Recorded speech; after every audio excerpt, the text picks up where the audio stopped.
All right. I think we're live. Make sure there we go. Okay. How is everyone doing today? I think we're doing fantastic so far. Looks like everything's operating. Checking my, best quality here. And so, without further ado or delay, I don't know. Today, I wanted to talk about writing scene dynamics. I was in this really interesting conversation with my one of my Twitter friends, and we were talking about the thumbnail that I put up here. We were talking about that movie, Wonder Woman 1984, and I was explaining how depressing that movie was. Like the main thing that movie got wrong, what made that movie absolutely terrible, is the fact that the fight between Wonder Woman and Cheetah was so boring. Like we didn't get to see either of their characters really come out. And it's a thing with like modern day storytellers in Hollywood and in film. They, for whatever reason, have no understanding and concept of character dynamics. They have no idea or concept of how to actually write their characters. And normally, I wouldn't say this is a problem. Like the free market would create a terrible product and it would fail. But as I play D&D and I start engaging with other people who are making characters, coming up with their story ideas and things of that nature, I see that they're borrowing elements from what they see on TV or in the movie theater. And I mean, I literally had someone message me the other day. Is now probably about 2 or 3 months ago. I was laughing so hard at them. They pitched me their idea for a Batman story, and as I'm reading this story, pound for pound, line for line, it's something out of a Marvel movie, or it's out of a I don't know, pick a Disney Plus movie or TV show.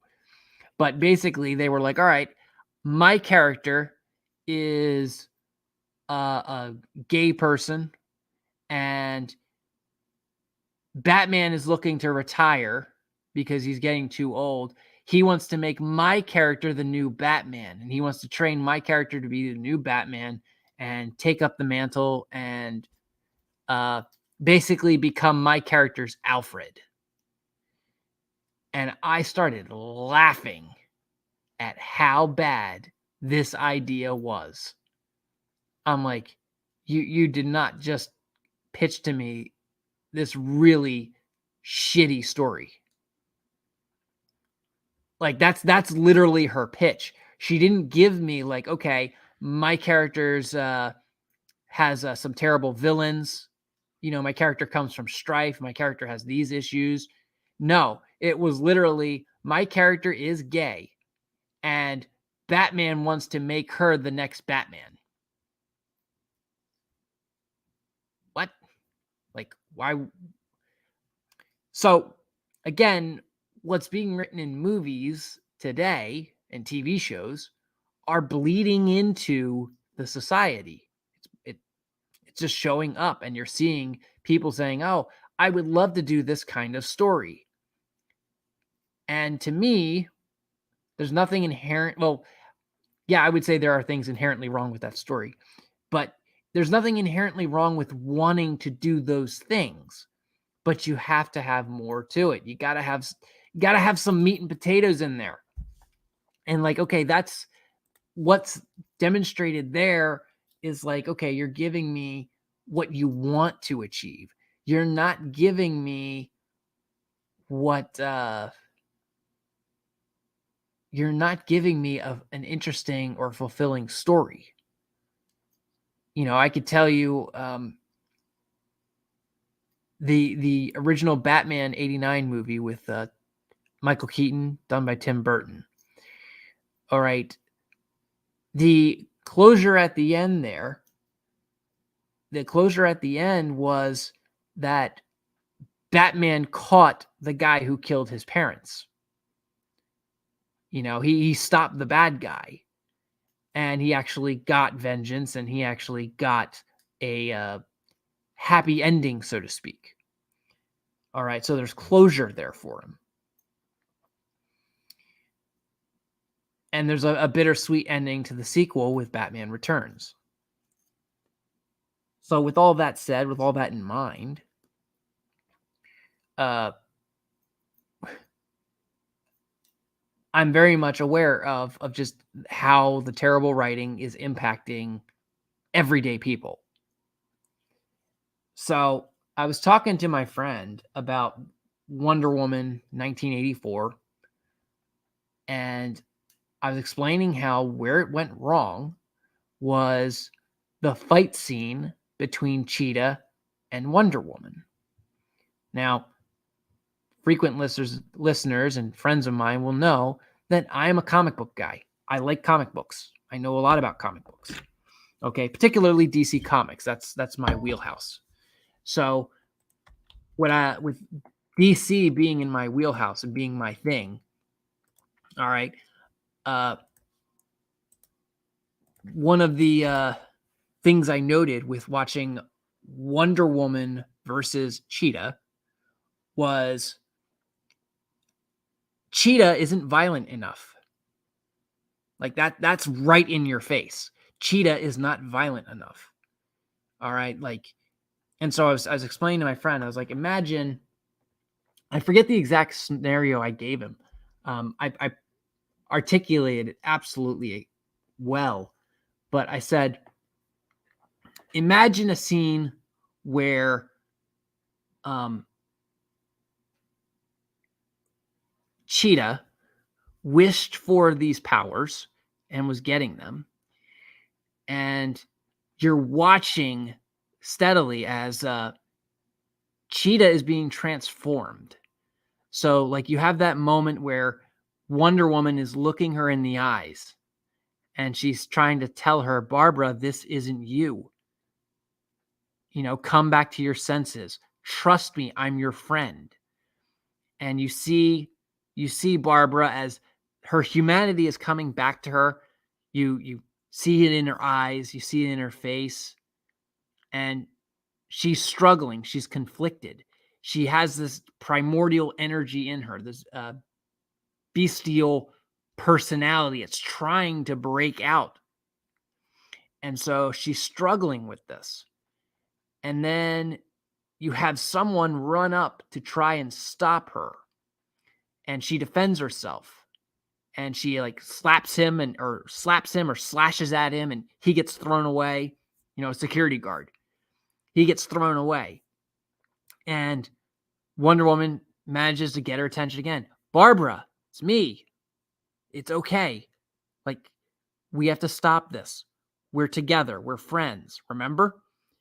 And as she's trying to bring this humanity back to Barbara, the camera shows the guy on the ground. And they show that his injury that she just inflicted on him causes him to begin bleeding. And then it cuts right to her lips and her nose. Like you see her nostrils.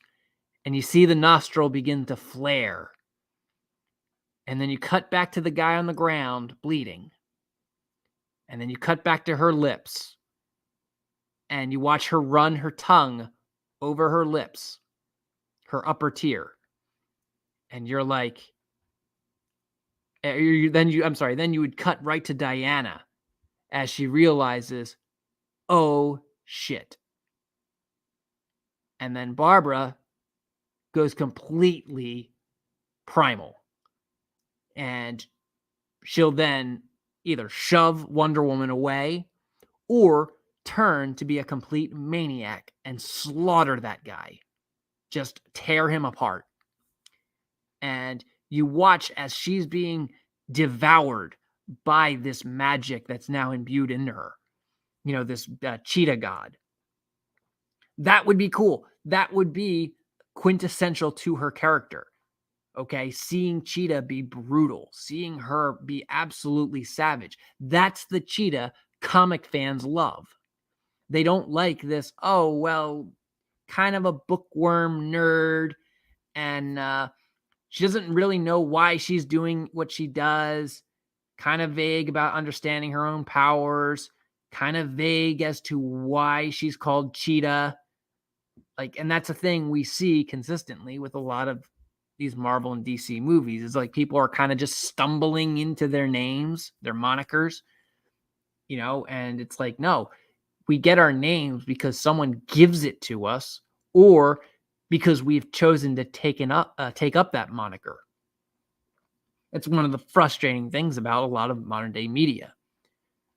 I was saying on Twitter the other day to someone about Black Canary in the TV show Arrow.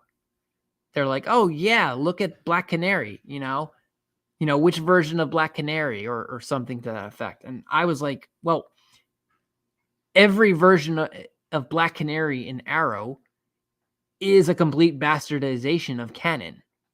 And they're not even a good bastardization. They're not even good. And what's it? I'd said the closest they had come to making an actual comic accurate Black Canary was with Dinah Drake, the second Dinah Drake, because there were two Dinah Drakes in the show. And with the second one, they had adopted, or they had pseudo retconned in there the origin story of one of the Dinah Drakes in DC lore. So they shoehorned her in there, they got her in there, and they half-assed the Oliver-Dinah relationship, which most people know, Black Canary, Green Arrow, they're in a relationship.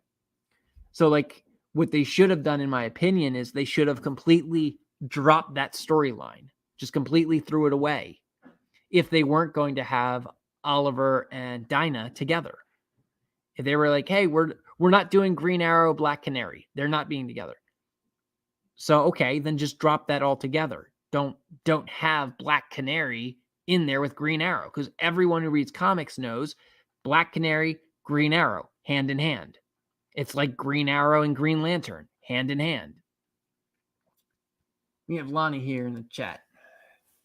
He says, no, it's presented whole with the expectation that you know who it is. I mean, everybody knows who Calendar Man is, right? Right? Yes, exactly.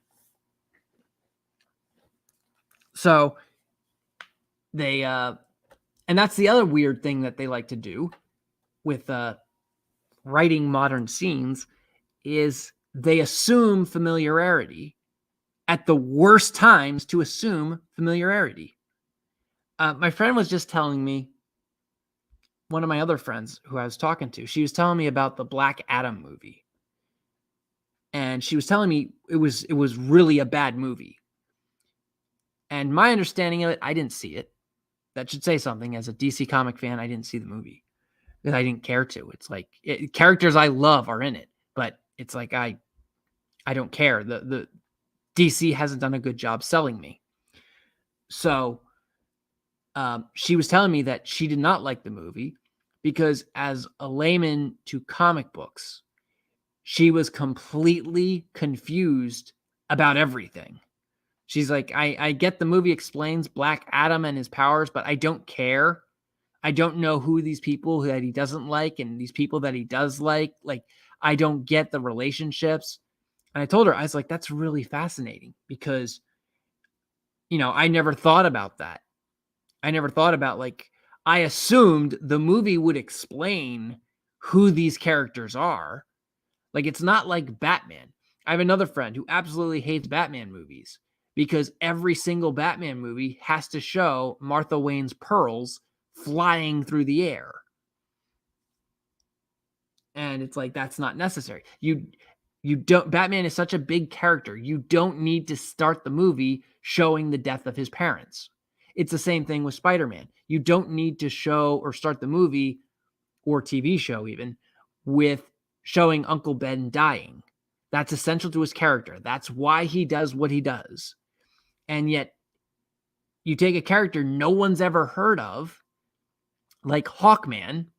Now, I'm not going to say Hawkman no one's heard of, but for the most part, most people in the mainstream have no idea what his powers are, where do they come from, why does he have them? They don't know. You have to be a comic nerd. You have to be interested in comics to understand why he does what he does. You have to be a comic nerd to understand Shazam or Captain Marvel.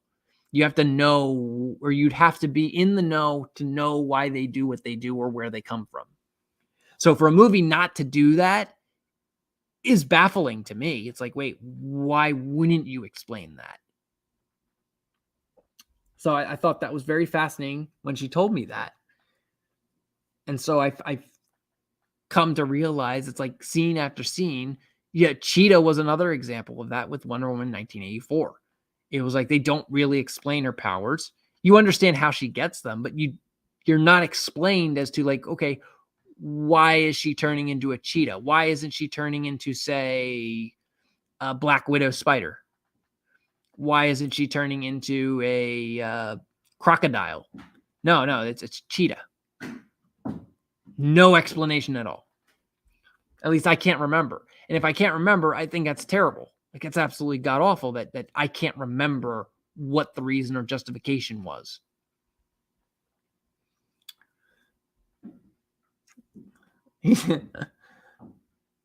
Lonnie in the chat says Hawkman's gay. Villains are like K-Fable or K-Fab. The best villains are not just heels for hero faces to smash in. The rest are like Calendar Man. Well, let me go to my list here because I have a few movies here that I thought great examples of well written. And I'm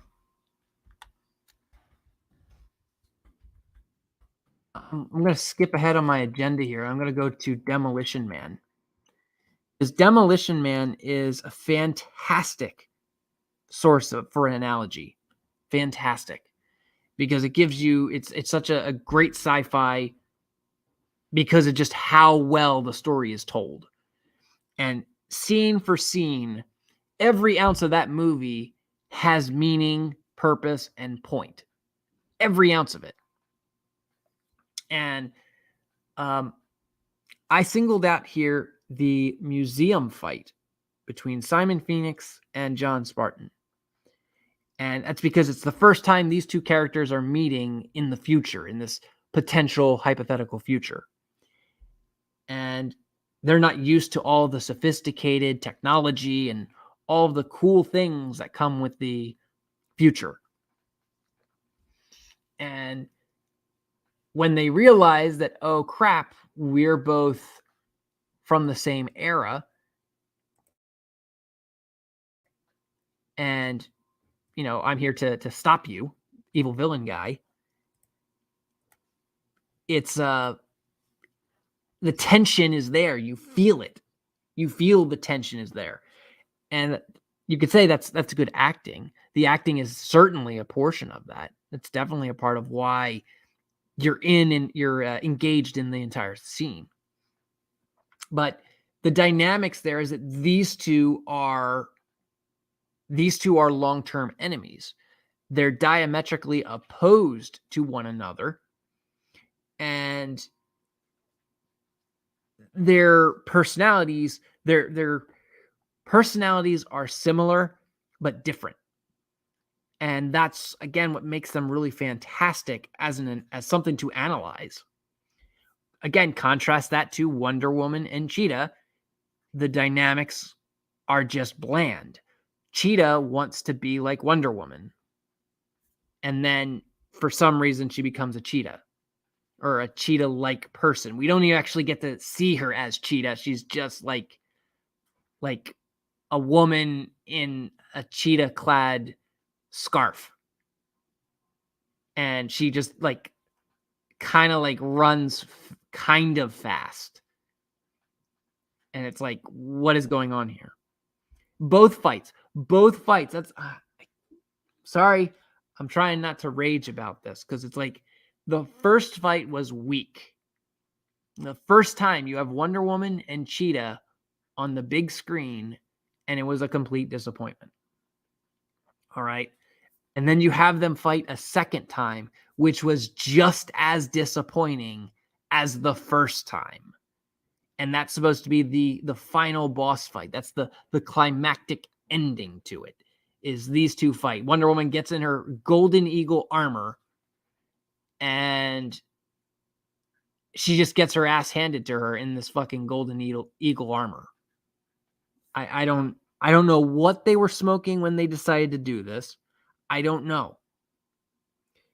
But digressing a bit, going back to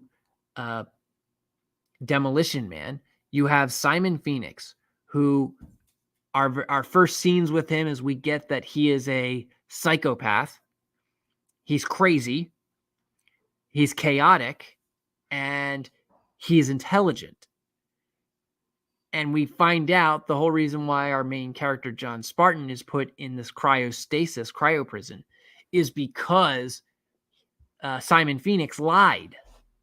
He lied and said, I told him about the hostages. He didn't care. And that's a part of why John Spartan got sent to prison. So you have this buildup of his character that he's a manipulative scumbag. And then you get dragged in,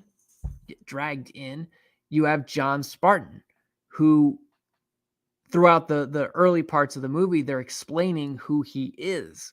And he's a guy who's after the net good. Okay, he doesn't care what the consequences are. He's going for the net good, whatever creates the positive outcome. So, and Simon Phoenix is obviously, he is the net chaos. He wants absolute anarchy, but then he also begins to contradict himself in that he wants to be the top dog once he realizes the entire world is effectively a bunch of sheep. So he's looking at, okay, I'll become the new crime lord because that position seems to be open since the politicians aren't doing their job and the cops are pathetic. So again, you get these two dynamics, and when they finally get introduced to each other in the museum fight, it's like it's a blast from the past. And it's a cultural shock for both of them as the scene is well written to show you like they're fighting through time. They're in a museum that has preserved history, and they're using that preserved history to fight and try and kill each other. And you're not quite sure who's going to win, but you're enjoying the fight. You're enjoying watching them go back and forth in these ridiculous scenarios. I mean, at one point, John Spartan picks up a television by the cord and swings it around like it's a flail, and even throws a quip in there. You're on TV. Boom. Right? And the purpose of this scene, the purpose of these two fighting in the story is to show the audience, to show the viewer the skill competency between them. Because if it were a 1-to-1, John Spartan would probably win. And the reason why John Spartan doesn't win is because Phoenix is supposed to, story narratively, it's supposed to show that Phoenix is different. He was given a boost, making him more deadly than what he was previously. Because previously he was just a thug. Now he's actually increased in status to warlord.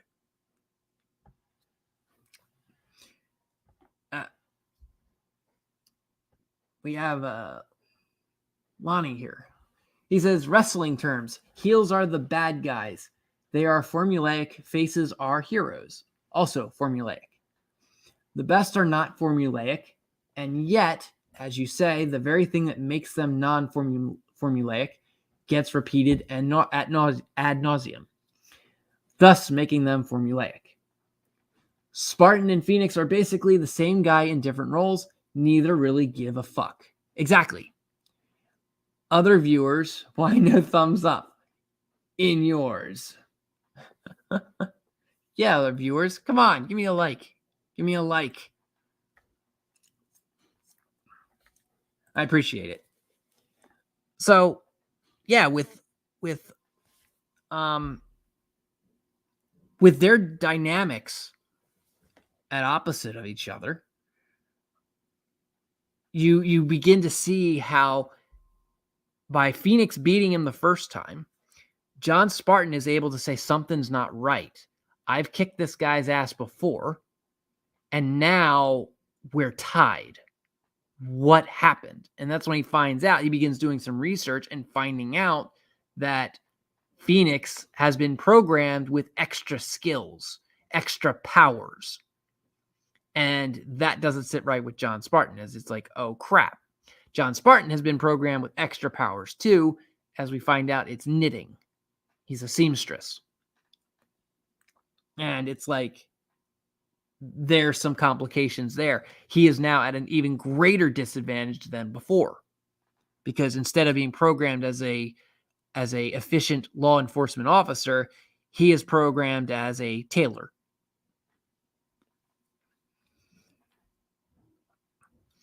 So again, this is setting up the tension for their final encounter, their next engagement, which their next engagement is then in the sewers where John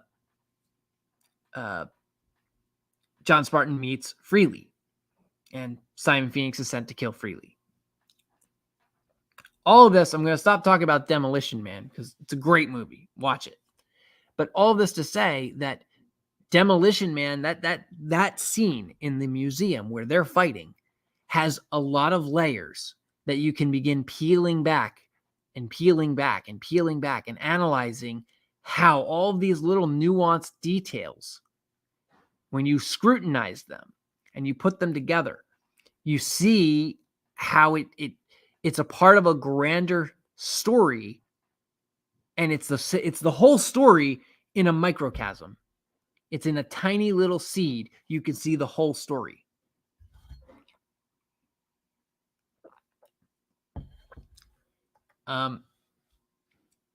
Another movie that I had singled out was The Dark Knight. The Dark Knight's ending was absolutely fantastic. And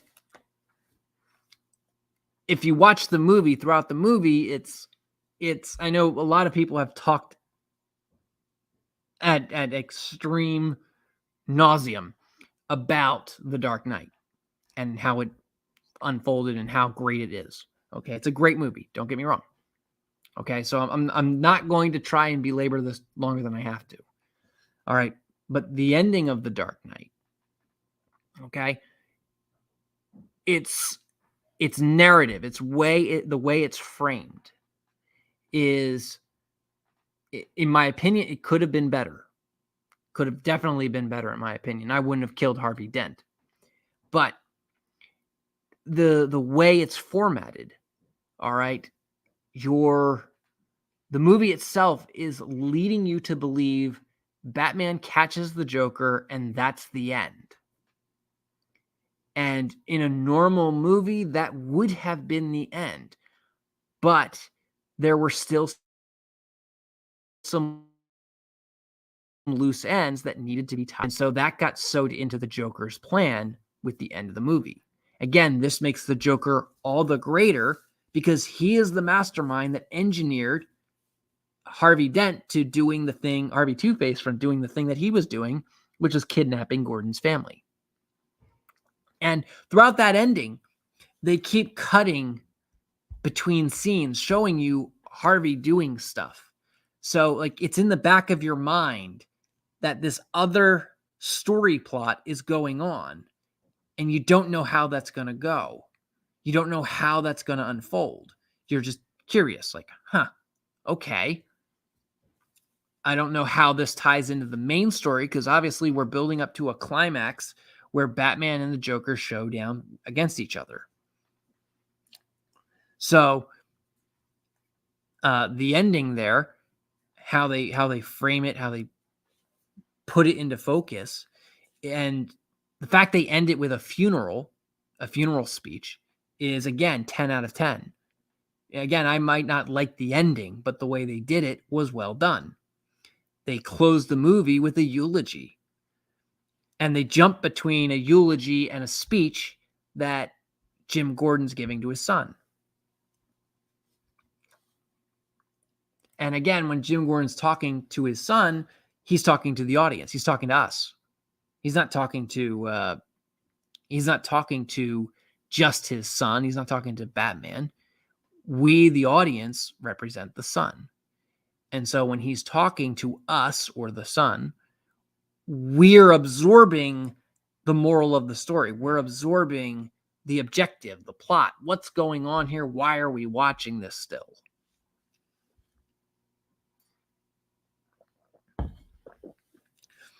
And that's an absolutely fantastic thing. Hi, Pixie. I see Pixie is in the chat. She's spying. Awesome. With her John Travolta meme. And then let me go to my other movies I have for an example. I have 2 movies here. One of which Niraj recommended I watch. And it's called The Game with Michael Douglas. Crazy movie. That's a crazy movie. It's a thriller, kind of a murder mystery, kind of, but it's a thriller movie. It's an interesting movie. I don't want to say it's a like I enjoyed it a lot. I didn't really enjoy it a lot. I just thought it was a frustrating movie. That's probably the better way to articulate it. It was frustrating because it does this thing all throughout the movie, creating an illusion. And one of the things, it's really hard to do this, and that's why I'll say the movie did a good job of it. It's really hard to paint an illusion for the audience while simultaneously painting an illusion that's believable for the character in the story. Okay, because you're reaching a point where you're bending reality and you're going into the realm of just ridiculous for the sake of being ridiculous. And that's where you're teetering on the illusion of disbelief, and you're trying to remain grounded while also jumping into the realm of ridiculous. In the game, there's scenes where people are firing machine guns in the middle of a city street, and you're wondering, where are the cops? They're having complete gunfights and car chases through the city, and you're wondering, where the hell are the cops? Like, why is no one getting involved here? Why aren't the neighbors calling the cops? Like, you're beginning to have these questions pop up in your head. And again, what the movie does fantastic is they bring the cops into the main narrative. He goes to the cops several times, and he's trying to figure out what is going on here. Why are these people doing these terrible things to him? And he's trying to uncover the conspiracy. And the story itself does a great job in showing you the amount of psychology that goes into messing with a person's brain, messing with a person's mind. And they put it under this masquerade, this guise of illusions and a game. Because effectively, that's what games are. They're an illusion. They're a suspension of disbelief. Whether you're playing Mario or you're playing tag, you're capturing your imagination. There was this line There's this line in my one Dungeons and Dragons book, 5th edition. I was having my nephew read it because he wanted to play Dungeons and Dragons. So I was like, okay, if you can read this book, we'll play. And so the very first like 5 sentences, like the introduction, it talks about that childhood imagination, that part in our childhood where we can suspend disbelief and we just take off on a flying cloud. And it talks about how Dungeons and Dragons is that.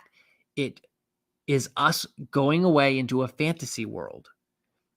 And if you can capture that, if you can ride that wave, get on board with it, you're able to have all kinds of stories unhindered by stifled creativity, I'm going to call it.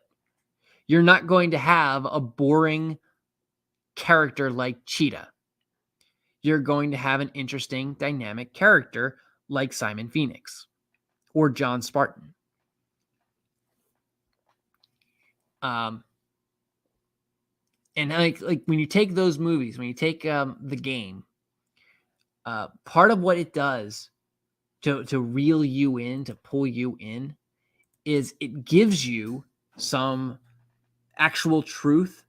It gives you like okay, here's reality, and then it cuts to something ridiculous, and you watch as Michael Douglas's character reacts to the ridiculousness. He can't believe it. It's like, wait, this isn't real. This isn't possible, and he has no idea how many people are involved in this whole conspiracy against him.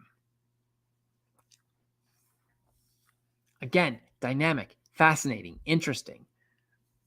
They come up with different red herrings, different people who you think, oh, this is the guy who's behind it, or this is the guy who's behind it. And everyone is giving the main character a truth and a lie, whether they know it or not, which again helps bring us, the audience, into the story. It helps immerse us in it. And so that's fantastically done. That's awesome. I love it. All right, even if the movie is frustrating to me personally, it's well done. Another movie that handles illusions, how they handle illusions, is American Psycho. And I know a lot of people love that movie. To me, I am not a particular fan of it. I think it's a movie you can watch one time and you get the gist of it, you get the point. I know I'm weird about that. I know a lot of people are like, "Oh yeah, like it's a great movie. I love watching it all the time." Godspeed to you. Me, I only need to see it once to get the gist. And that movie, I know I'm going to contradict the author, the creator of it, as well as the director. That movie is absolutely terrible in terms of telling you what actually happened. Because the author and the writer of it will tell you, oh, the main character, Patrick Bateman, is a murderer. Like he's actually killing people. And me, with my objective mind and brain, watching it and saying, no, this is a guy who's suffering psychotic episodes. Because if he were really killing people, really murdering people, the police detectives would have had him already.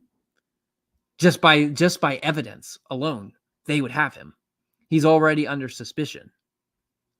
So I'm looking at it saying, this illusion that they're trying to create, this illusion they're trying to sell us, isn't working. But what they do right about it is they show you his character's state of mind, flipping and jumping all over the place. They show you his state of mind being unstable. And we, as the audience, are being lured into this because we're supposed to be following Patrick Bateman and his descent into madness. which is what I would say that movie's about. It's about descent into madness. Now, the movie tries adding some commentary about capitalism being evil, and this is the American society striving for something intangible, and yet we're always striving for it. Again, I think that's all a bunch of nonsense, but it's what the writer believes. So, like I said, I call out that as a great example of showing a character, how to write a character who is suffering from trying to understand reality from fiction. They're trying to understand what's real and what's not. And as they're journeying and venturing through, we, the audience, are trying to figure out what exactly are we watching? Why are we watching this? And oh my God, that guy just got chainsawed. And that's a part of the dressing of movies like that, is they throw in some really shocking things so that it creates or sparks that emotion in you, that it's memorable. You're going to remember him running around with a chainsaw. You're going to remember him taking an axe to a dude's face.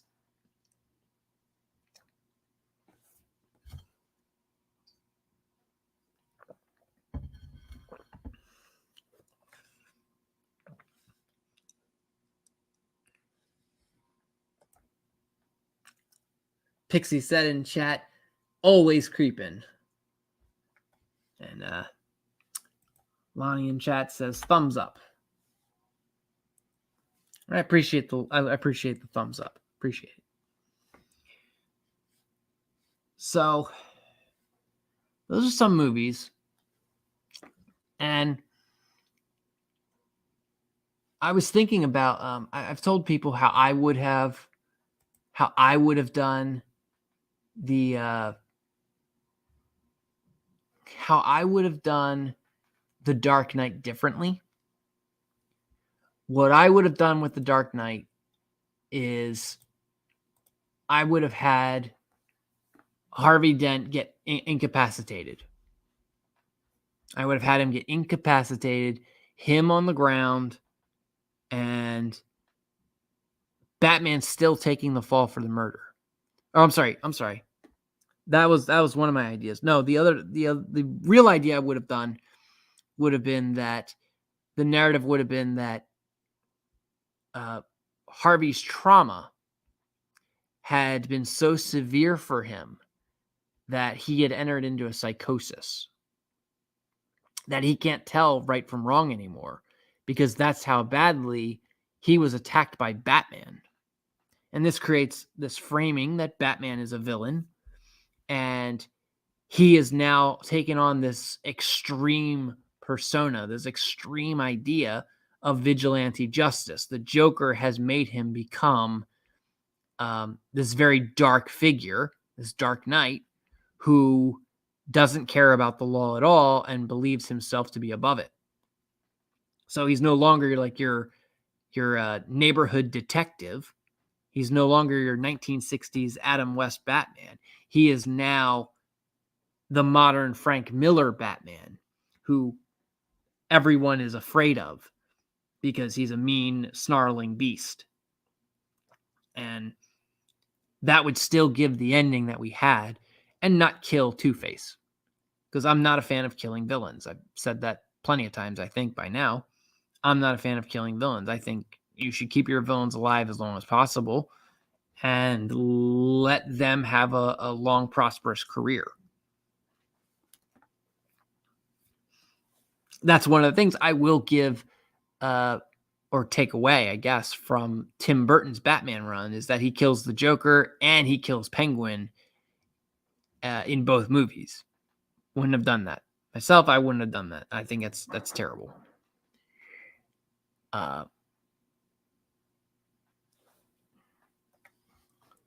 And I'm right now trying to see if there were any other movies that or stories for that matter.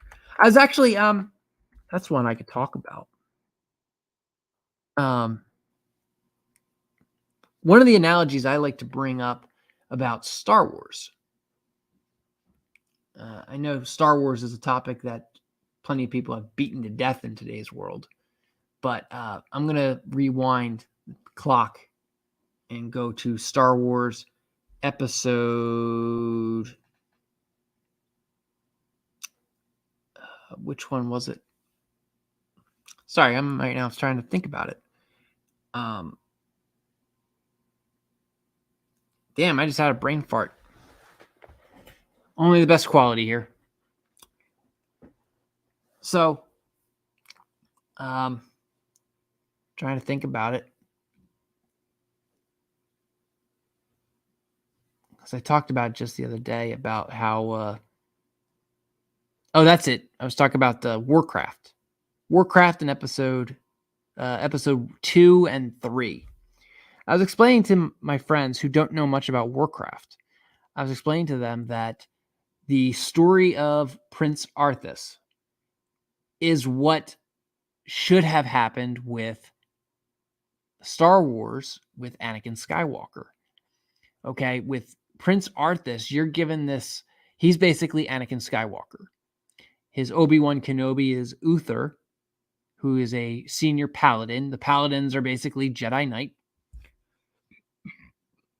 And you have these guys who are like, okay, we are holy crusaders.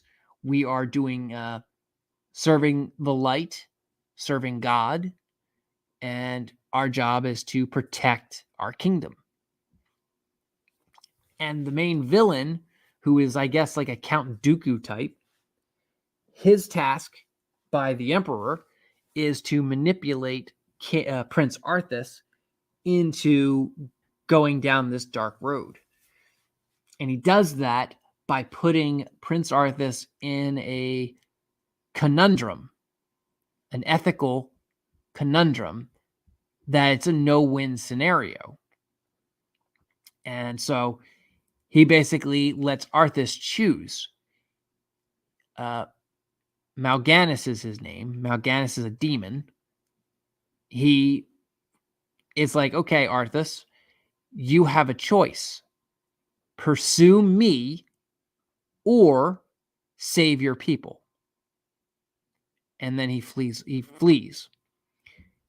And what he had done is he had infected the town with the local town, or this distant town, not the main kingdom or the main city, but like a little town. He had infected them with a zombie plague. And so the people are turning into zombies. And Arthas is now faced with, as a prince, he has to decide how they're going to handle this plague, this outbreak that's affecting everybody. And Uther says, we need to go back home, contact the Paladin Order, and figure out how we're going to cleanse this outbreak, this disease that's affecting our people, before it spreads throughout the entire kingdom. Arthas says, no, we don't have time for that. What we'll do is we'll quarantine the city or the town and then kill everybody. We'll burn it down. We'll cull the entire town. To which Uther is completely in disbelief. He's like, what? Have you lost your mind, Arthas? These are your subjects. These are your people. And Arthas is like, by my right as prince and heir to the throne, I'm commanding you to cull this town. And Uther throws back at him and says, you are not my king yet, boy, and I will not do this. And so he goes back to the king to tell the king his son is really out of line. All right. But as he goes to leave, Arthas's love interest is there, Jaina. So basically, this would be the equivalent of Obi-Wan and Anakin just had a fight. Obi-Wan is leaving, and Padme is there as well. And Padme just got done hearing all of this. She understands the context, and she decides, I'm leaving too. Because she says, Jaina says to him, Arthas, you can't just... And he interrupts her saying, I will do what I must for my people. Like, he is completely in disbelief that his mentor and his girlfriend don't understand what he's doing. And you don't get this in Revenge of the Sith. All right, this is a steady, Arthas' story is a steady decline. He just keeps going down and down and down. This is just the start of his journey. Later on, when he gets his sword, he finds out the sword is cursed. And he proclaims, I would bear any curse to save my people. And the irony ultimately comes in that that sword drives him to becoming an undead monstrosity that returns home to enslave his people and kill them. He turns them undead. So, is he really saving his people? No. And that's a part of the road to hell is paved with good intentions. But what we got from Anakin was his moment of decline, his moment of becoming a dark person, an evil person, is when he cut off Mace Windu's hand. That's when he becomes evil. And throughout the movie, throughout episode 3 Star Wars, you see the ups and downs, his struggle. He's worried about his wife. He's worried about her livelihood. He wants her to live because he knows she's going to die. And he's struggling with how to handle that.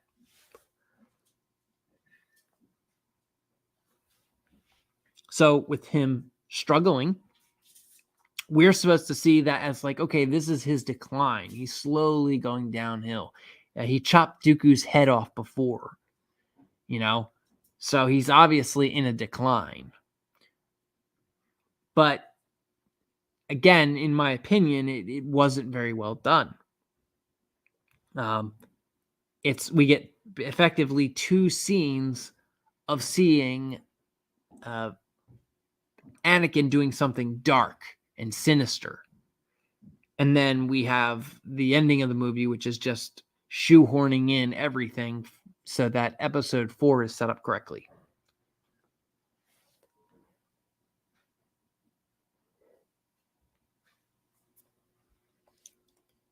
Sorry about that. I'm yawning.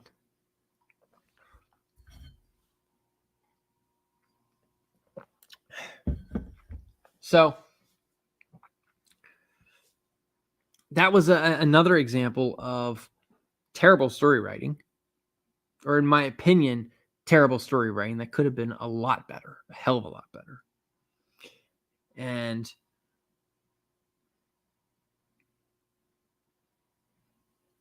I think in terms of like writing stories, I just read that. He says in the chat, geez, you're even boring yourself, LOL. Yes, exactly. I had a Pepsi before stream to try waking me up because I knew it's like I'm going to be streaming late. I'm going to be tired. Again, only the utmost professional quality here.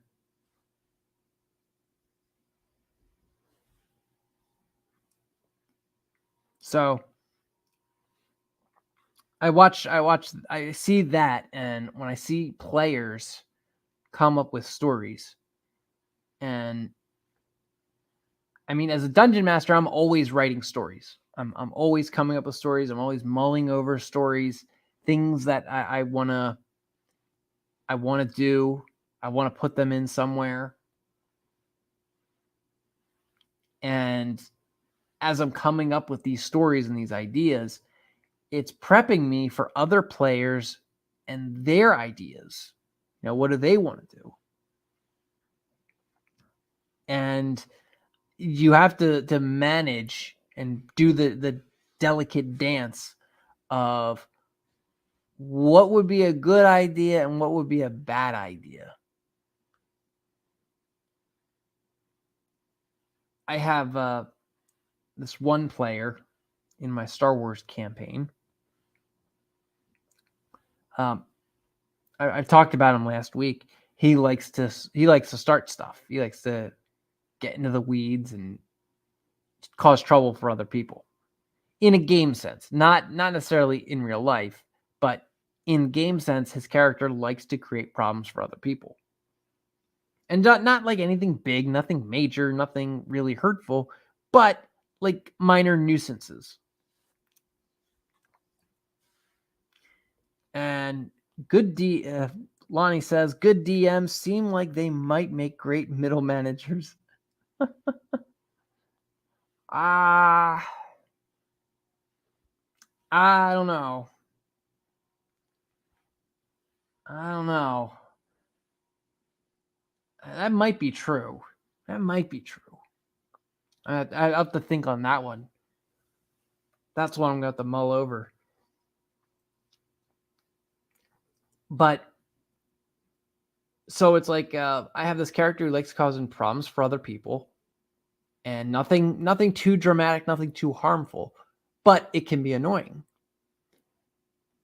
And he himself doesn't really remember or doesn't really stay engaged to be able to follow along.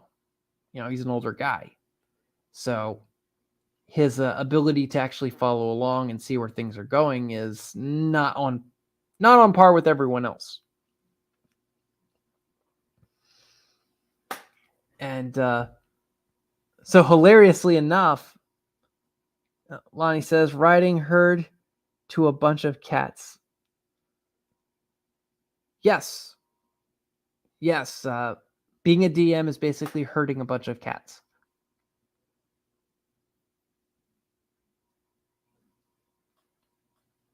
And so he likes to cause problems with these people. Nothing too serious. And as a DM, I'm here watching him. And he likes to run some of his ideas by me, which I'm very grateful that he does that. But because as a DM, you want to hear the other players' ideas. You want to hear what they're planning on doing and why they're doing it. Because once you have that information, then you're able to understand their thought process and where they're coming from.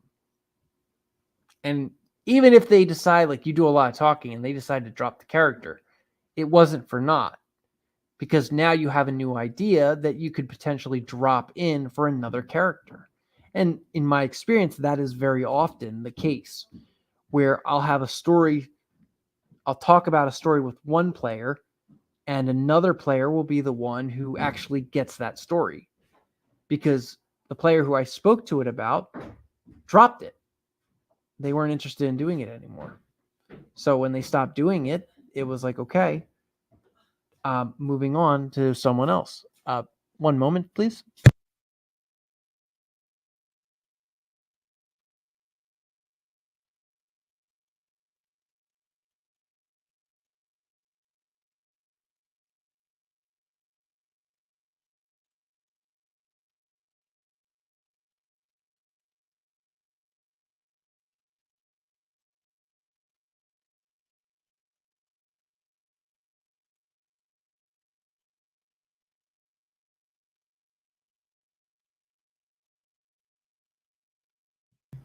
Sorry about that. So,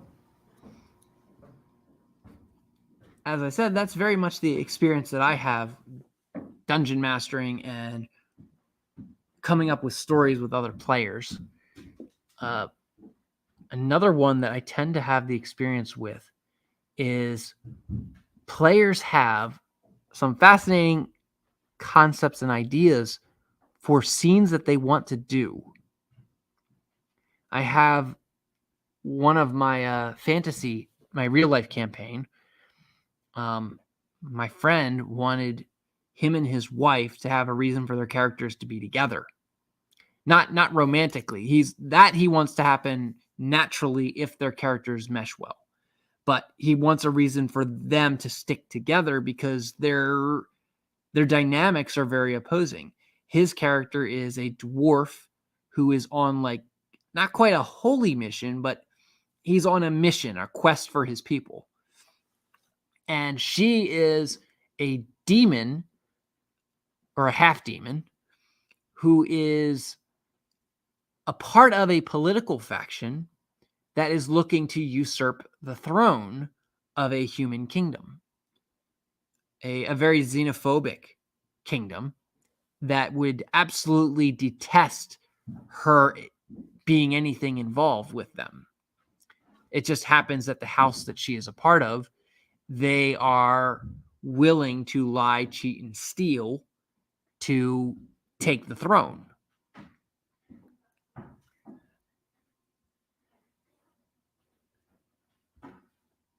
So it's like with these dynamics and the characters between their two characters, he was like, I want a reason for our characters to stay together, because otherwise my character is going to just say, I don't need her, and I don't need her nonsense.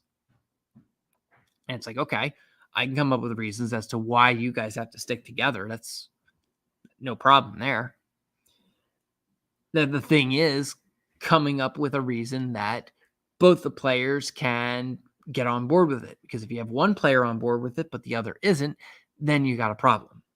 Because then the other player is going to spend every waking moment trying to figure out a way to break that scenario, that constraint.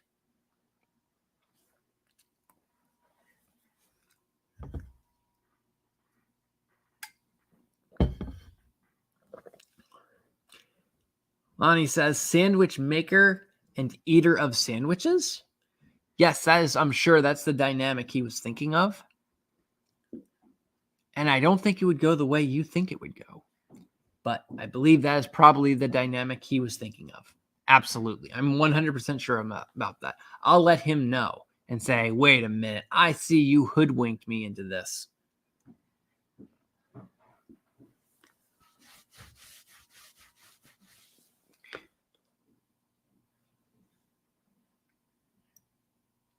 And I think I've talked about the other player in my Star Wars campaign before. This one player, his character has this habit of repeating the same quest idea, or I'm sorry, infiltrator idea. He's like, hey, let's have me become a prisoner. And then once I'm on the inside, I'll be able to get us out, get us free. And everyone in the party is like, why do you have the same idea of us infiltrating inside of them by going to jail? Like, you should have other creative ideas as to how to do this. You shouldn't just default to, hey, let's get arrested and then thrown in jail so that we're inside already. We don't have to fight anybody on the way in. It's like, well, that's assuming they're not going to kill you or abuse you and do something terrible to you or whatever have you. Terrible idea. Do not recommend. Recommend avoiding.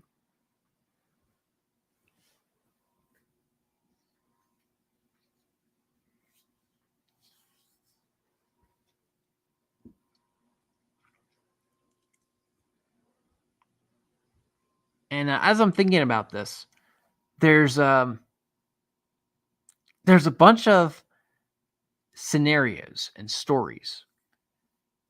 We have this other story that's going on right now in my Star Wars campaign where this one player was tasked to find out what he can, do some intelligence gathering, and for this particular mission. And his intelligence gathering consists of him walking around aimlessly trying to find something that he doesn't know what he's looking for. And he's now been to casinos, he's been to cantinas, he has been to shopping malls in the underground, and he can't find someone to share with him some information that could help him. And there's a lot of factors that go into that. And I would say the major factor is that he doesn't know his target market. He doesn't know who he's trying to court into the bag.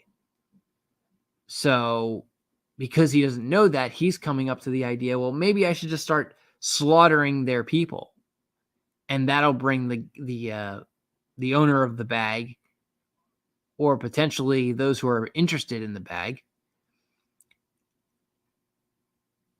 bringing them into his agenda.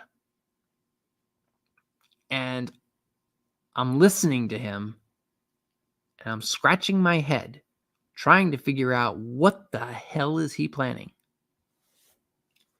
My other friend, my other player, also listening, is just thinking, why are you making this intelligence gathering so difficult? Like, why are you adding extra steps to this that don't need to be added to this?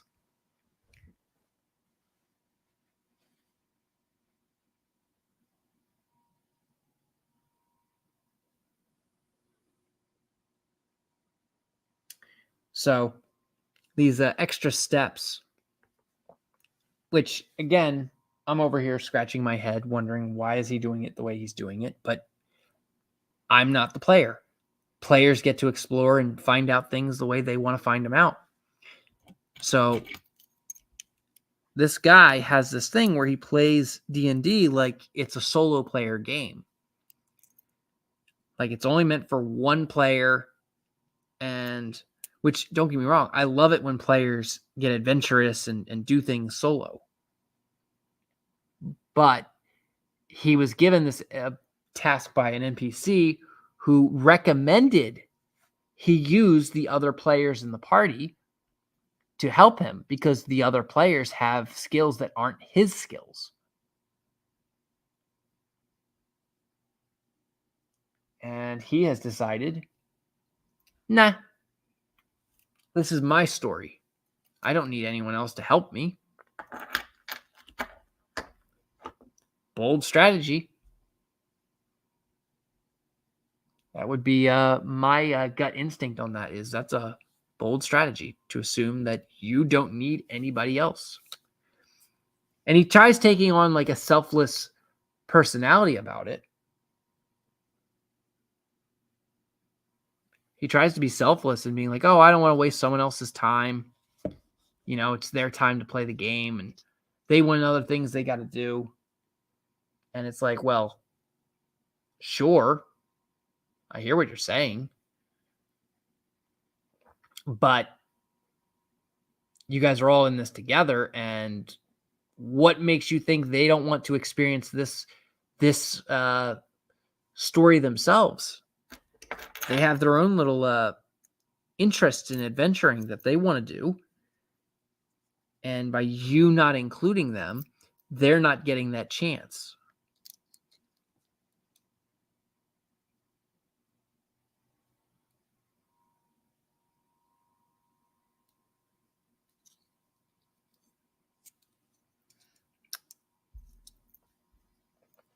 So again, that's just another scenario that I see with players, that I don't want to burden someone else. Because I don't want to burden someone else, I'm going to run out and do something stupid, and I'm going to shortchange my story. I don't understand it. I don't know why someone would do that. Something people do. My recommendation, if you find yourself in a circumstance like that, whether you're the player or you're the DM, as a DM, my solution is typically do nothing. Like that's players up to that. The most you can do is after game, talk to the players involved, and give them advice.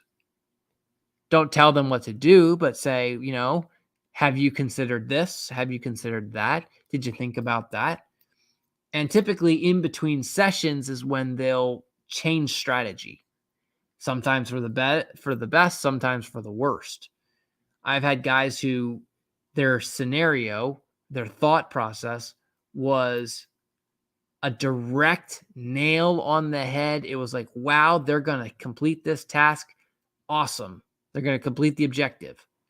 And then it comes time for game day, and you're listening to them go completely the opposite direction and they're way off, and then they proceed forward with like a half-assed approach to what they intended to do.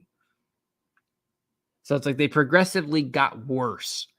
And then at the last minute, once they started seeing that their first idea was great, they begin to go back to that plan.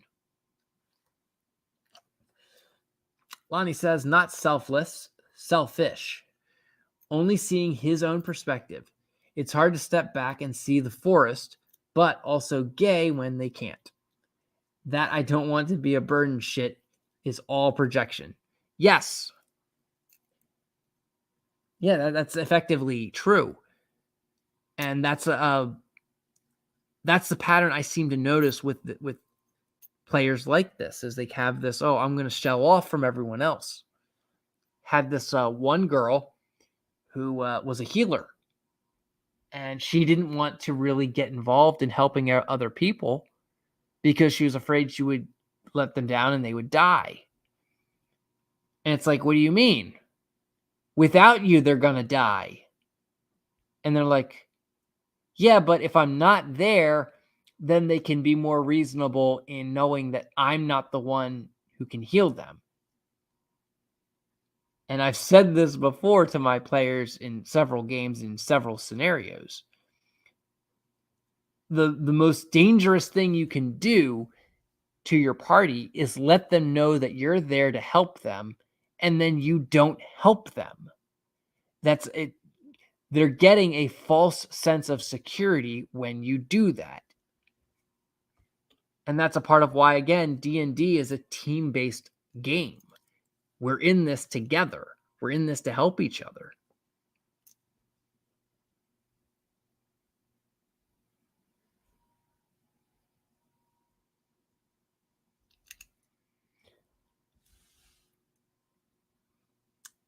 Lonnie says she let them down way before that. Yes. Yeah, like if you're already at that defeatist attitude, you're already at that, well, I'm gonna back out so I don't hurt anyone. I don't want to hurt my teammates. You're already hurting them. You're here at the game table and you're choosing not to help your team at all. You're choosing to run away. What is that? Again, that's storytelling, that's story narration. That if you buy into the modern day movies and films and how they're made, that would be acceptable. It'd be fine. It'd be like, oh yeah, who cares? You went off and you fucked off and completely abandoned your friends. It's fine. No consequences at all. And it's like, they're relying on you. You're here at the table, looking to play with your friends. And you're just like, I'm good. I'll skip. What? So it's like, bring them into the fold, do stuff with them. If you don't know something, ask. But these guys, they think it's like a single player game. They think, I don't need anybody else. If I need something, I'll go to them like they're an NPC in a video game. Like, oh, hey, I need money. Oh, hey, I need you to research this thing real quick. I'm not going to need you to do anything else after I have you research it. Like, why? Do I want you to go with me to a warehouse? No, that'd be silly. I'm going to be able to search that warehouse by myself.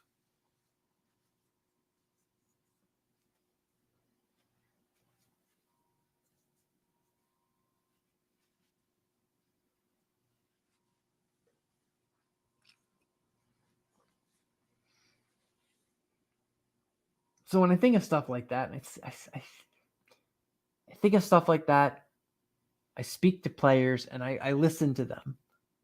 That's a lot of what you have to do as a DM. They say listening is an active skill, and I 100% agree with that. Like, you have to actually practice listening to your players, and you can see some of the bizarre ideas that they have. And it can be absolutely fascinating because you can get some ideas from their bizarreness.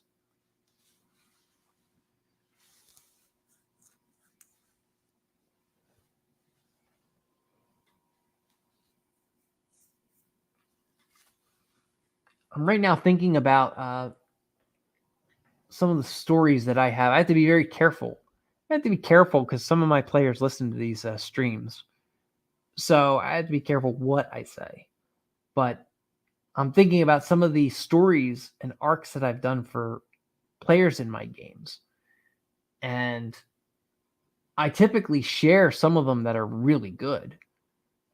I know one of the problems with D&D is actually that like shared experience and that captured moment. You really don't get it unless you're there. That's a shortcoming of D&D. But with that said, there are plenty of not opportunities. There are plenty of stories that you can relate to and chuckle about and say, hey, that was a good time.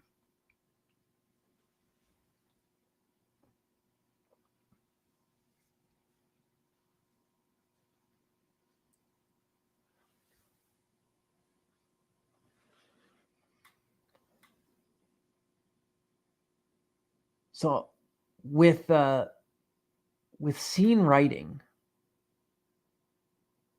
one of the things I was talking to a few weeks ago, one of the things that sparked this conversation tonight or here was uh,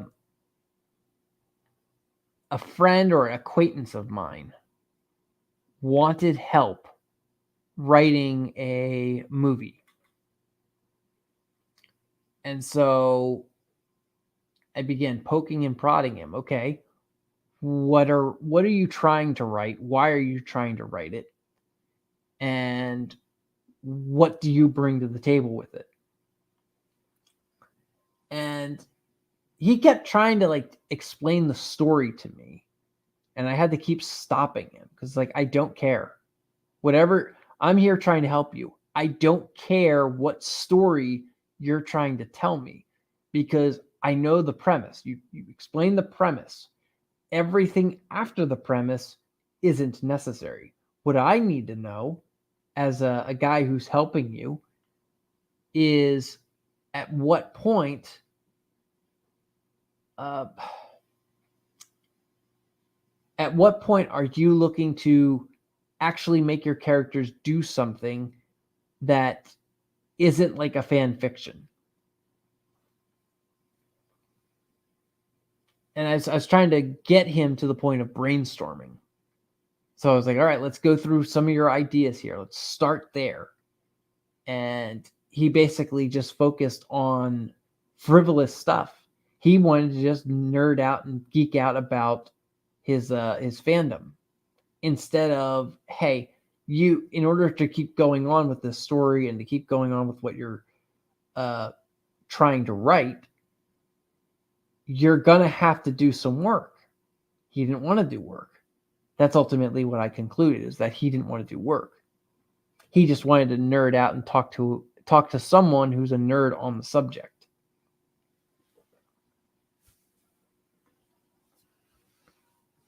And I kept trying to, like with my friend who was like, what are you trying to achieve? And his goal was have a reason for both their characters to be together.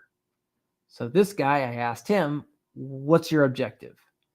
And he didn't have one.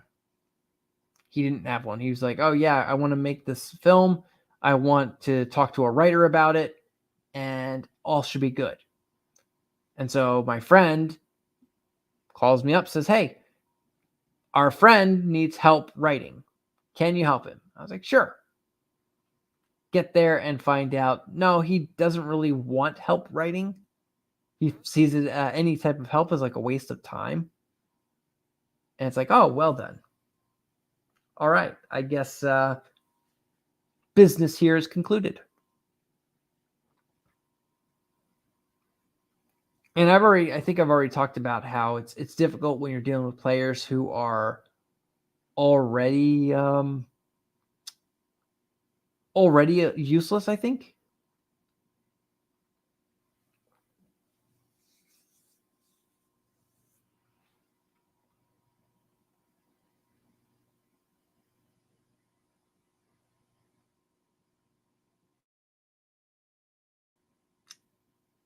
yeah, so like I think I'm rambling because I'm now like I have no idea what the hell I just said. Yeah, so my friend brought me in to talk to this guy about his movie and how he's writing it. And all he wanted to do was just nerd. He wanted to nerd out and talk about it. And I was just like, why? Like, why am I here? What am I doing that I'm wasting my time talking about this nerd stuff that I don't care about? Like, it's not Star Wars we're talking about. We're not talking about uh, Dungeons and Dragons. Things that I like. We're not talking about any of that stuff. We're talking about this other franchise. And then it's like make it worse. He has this grand delusion that it's gonna get uh, it's gonna get immediately liked and everyone's gonna want it. Everyone's gonna want to see it, watch it. It's like no, that's not how the real world works, kid. Sorry to say. Sorry to shatter your bubble.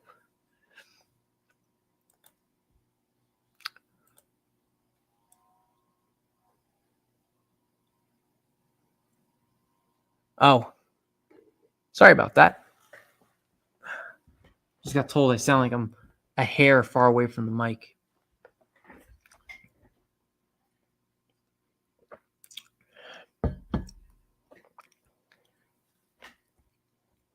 So, my mic, I sometimes underestimate how good it is and how weird it is.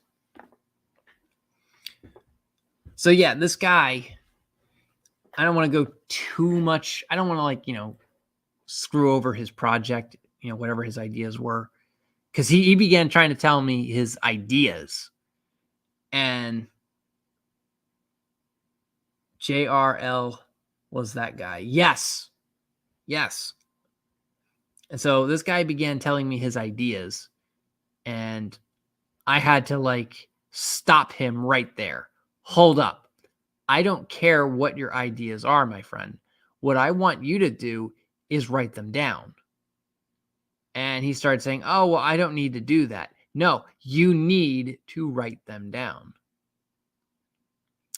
So if you write it down, then you'll actually be able to see what these words mean, and you'll be able to see what it is that you're trying to get out there, what you're trying to actually write. And it was funny because I had friends there listening to my advice, and they got it. They were like, "Yeah, it makes sense. This guy knows what he's talking about." I don't know if people out there in chat land and internet are like, "No, this guy's completely full of shit." I don't know. But my friends were like, "Yeah, this guy knows what he's talking about. Like, this is solid advice. If you need help writing, do it." So, brainstorming. Brainstorming is absolutely fantastic. That is what helps you become a better writer. Brainstorm. Write it down, shotgun blast every thought in your head, put it down on paper. Once it's written down, read it. And then begin discarding ideas and putting them into organizing, not discarding, but organizing your ideas. Say, all right, here's some good plot threads for Act 1, and these are some good plot threads for Act 2. And once you do enough of that, you're able to compile, put it together, and write a good story. Again, something seriously lacking in today's entertainment.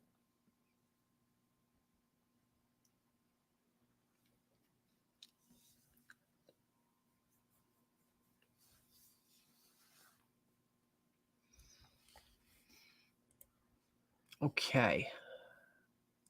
Let me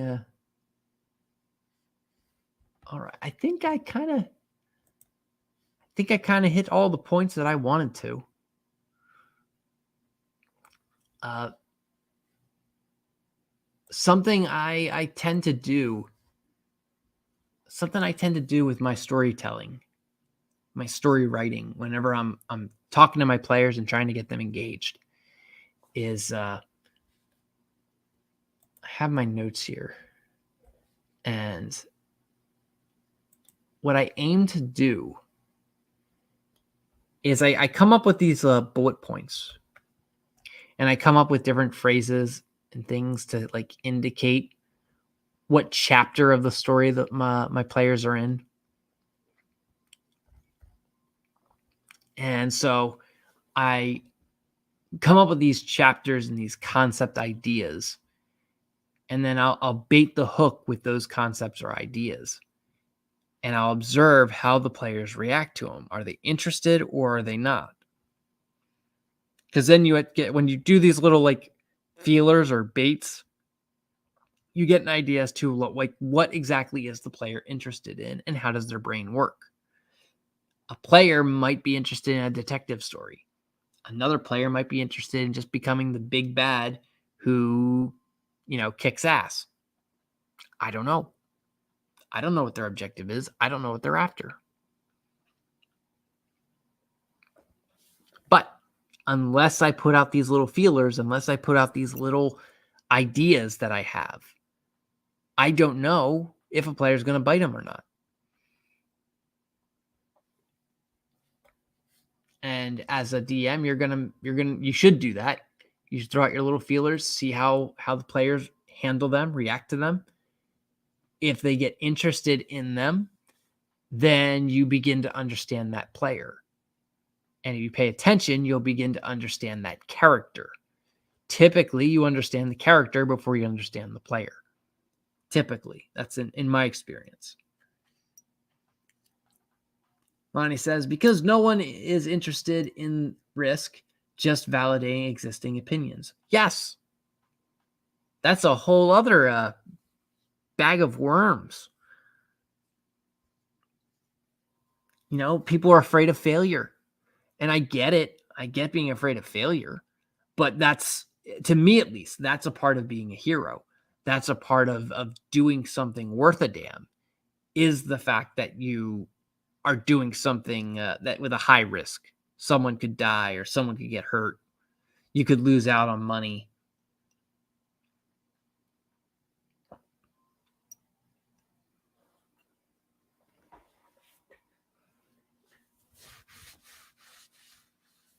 And then the other thing, talking business. Talk a little bit of business on this one. With business, you see that like with different games. I don't know. I'm not going to speak for everyone's Dungeons and Dragons game. I can tell you with my campaign, my Star Wars campaign, I start every session with a recap. I let the players do the recap. I let them jump up and say, hey, I'll do it. And I've been slowly and steadily rewarding them for willingly stepping forward and speaking before the class, so to speak. But I'll let them step forward, do some talking, do some engagement. And as they recap, they begin to reaffirm their memory as to what happened. They're now like questioning and thinking about it. Other players are stepping in and helping them. And that gets everyone engaged. Off the jump, it gets everyone in the mindset, we're in this together. That is, if that player wants to be in it together. If they don't, and they begin making their character act erratic, having that initial, hey, we're working together, kind of helps them understand we're all in this together and we're all focused.